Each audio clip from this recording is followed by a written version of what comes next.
So hello guys, in this video I will show you how to automatically copy invite link on Zoom.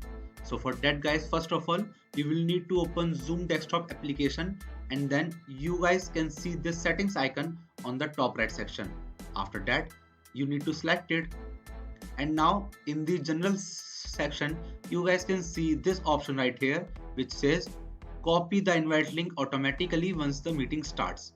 Now just select this option right here and now select this cross button, and now you can join a meeting or start your meeting, and whenever you get into the meeting the invite link of that particular meeting get automatically copied on your clipboard. So let's try it guys. I'll go with the option which will start my meeting.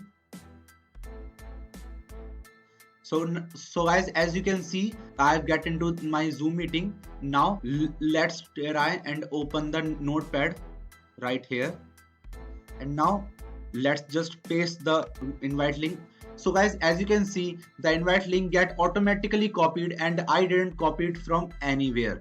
So that's how you guys can be able to automatically copy your invite link of that particular Zoom meeting. So that's it for the video guys. If you find this video helpful, then make sure to share it with your friends and also subscribe to our channel for more such videos.